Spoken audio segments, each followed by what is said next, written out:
is advised.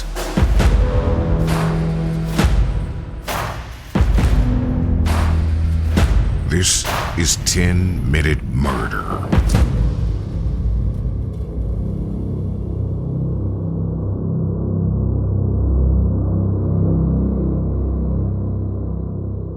John Venables and Robert Thompson were released from a British detention facility in 2001 when they were both 18 years old. A High Court judge in London ruled that the media were not allowed to reveal where Venables and Thompson would be living once they were released. They would more than likely be living under aliases, and those names could not be published. Also, the media was forbidden to publish photos of the two that were taken from 1993 until 2001. And they were forbidden to release where the two were living. Venables and Thompson were living in secrecy. Why? In 1993, John Venables and Robert Thompson committed a murder. A murder carried out when they were both 10 years old. Their victim was James Bulger, and he was only 2 years old. Venables and Thompson kidnapped James from a shopping center at random. Britain and the rest of the world were shocked and outraged by the crime. Venables and Thompson had been incarcerated for roughly 8 years when released. They were free. However, the High Court judge understood that both Venables and Thompson were marked men. Their release was not a popular decision, especially with the parents of James Bulger. It was no secret that there were people willing to find Venables and Thompson and avenge the murder of James. Ralph Bulger, the father of James, did at one time vow to find them and kill them.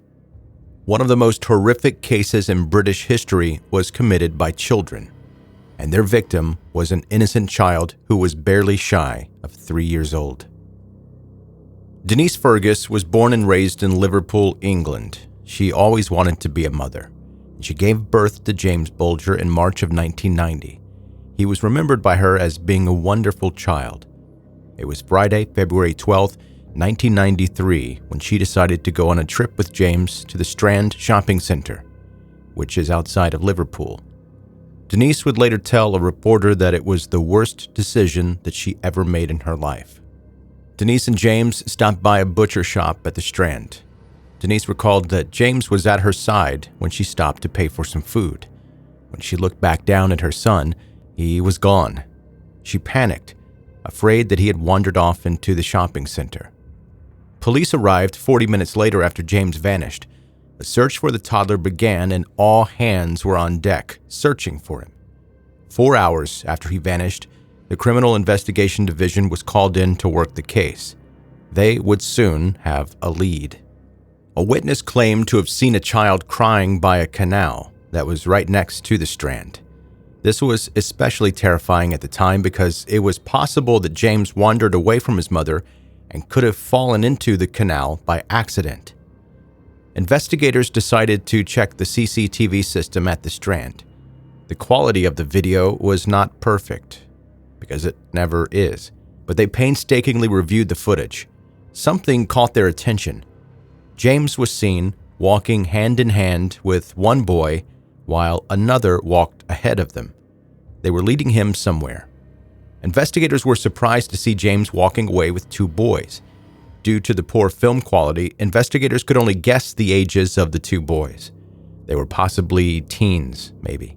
It took roughly 90 seconds for the 2 to lead James from one end of the Strand to the exit. Investigators were dealing with children who had abducted a child. It was unbelievable. And where did they go? Early on, investigators were trying to figure out why the 2 young boys had taken James. They wondered if it was some kind of prank. An investigator involved in the case remembered being relieved that James was taken from the Strand by young boys because they didn't think anything sinister would happen. Images from the CCTV footage were released to the public. Police were fielding calls for tips, and they were searching the Liverpool area for James. Nearly 40 hours after James Bulger went missing, police received word that a body had been discovered. It was on a railway line a few miles from the Strand. The police were absolutely horrified with what they discovered. The victim had been hit by a train, and what the police saw was too upsetting to share with the public. Bulger was discovered some 200 yards from a police station.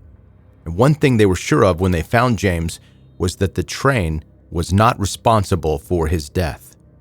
During their investigation, the police were certain the two boys walked with James from the Strand to the railway. They wanted to piece together a route that would have been traveled.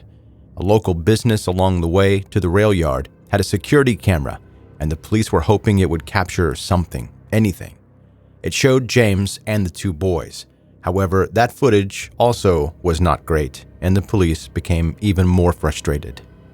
The police were hoping for a break, and it happened days after James Bulger's remains were discovered. Someone had called the police and said they knew two local boys, John Venables and Robert Thompson, had skipped school on Friday.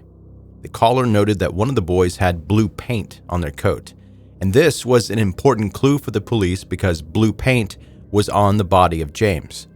Police contacted the school where the boys were enrolled and learned that the two were not at school the day that James went missing, and it was also not unusual for them to skip school. Most importantly, both Venables and Thompson lived close to where the body was discovered. Both John Venables and Robert Thompson were arrested by the police and brought in for questioning. The police were surprised at the ages of the two boys. They didn't expect them to be so young, and they also didn't expect the two little boys to be behind one of the worst crimes in British history. Police separated the two for questioning, and they were easy on them during the interrogations. It was uncharted waters for the police because they had no experience in interrogating suspects this young. One officer that interviewed the boys recalled that one of them asked if you could get fingerprints off of skin. Fingerprints placed the boys near the Strand. A shop owner near the Strand recalled both Venables and Thompson hanging out in front of their shop and had their hands on the glass. The police removed that glass from the shop to get prints, and they got a match on Venables. Venables initially told police that he was nowhere near the Strand on the day Bulger went missing. Thompson's interview was different. He admitted to being at the Strand with Venables, and Thompson admitted the two of them taking James Bulger. Investigators recalled Thompson would cry during their interview, but it was strange because Thompson never had tears when he cried, and they were convinced that it was all an act. Venables did eventually admit to being at the Strand with Thompson, and Venables then admitted that it was Thompson's idea to kill Bulger, and he also admitted his own guilt in the killing. Another thing he told police was that the plan was for the two boys to toss James into the canal near the Strand. When James wouldn't get close enough to the edge of the walkway near the canal, Robert Thompson got angry. He picked James up and dropped him on his head. The police were able to get the entire story from both of the boys in all of its horrible detail. Venable and Thompson did indeed murder James Bulger. The two were sent to court on murder charges. The boys were found guilty, and they were each 11 years old at the time they were convicted. Next was the sentencing. How long would these two be in prison for their crimes? At first, the two were told by the judge that they would spend a long time in prison for what they did. But a few weeks later, they were sentenced to 8 years in a detention facility. Denise Fergus, the mother of James, was dumbfounded by the decision. Both Venables and Thompson served time at a children's home until their release in 2001. Robert Thompson took on a new life with a new identity. He's never been arrested since, but the same cannot be said about John Venables. Since 2001, Venables has been arrested multiple times and served time in prison. He was sentenced to 2 years in prison in 2010 for making and distributing indecent images of children. It was 2017 when he was arrested again. Again, he was in possession of indecent images, but was involved in a disturbing scheme. In chat rooms, he posed as a 35-year-old mother, bragging about abusing her own 8-year-old daughter. He was trying to solicit more photos from the people he was chatting with, more indecent images of children. In 2020, he was up for parole, but denied. Denise Fergus had the difficult task of moving on in life, and did so with her husband Ralph Bulger. But they eventually divorced. The two remarried and started new families. They are still in the spotlight today when the case is mentioned in the news. The James Bulger story is one where it's extremely difficult to find any silver lining. Today, Fergus has boxes in her home of letters that she received from all over the world from people who wanted to send their condolences. Letters have trickled in over the years, and the memory of James Bulger still lives in the hearts and minds of millions of people.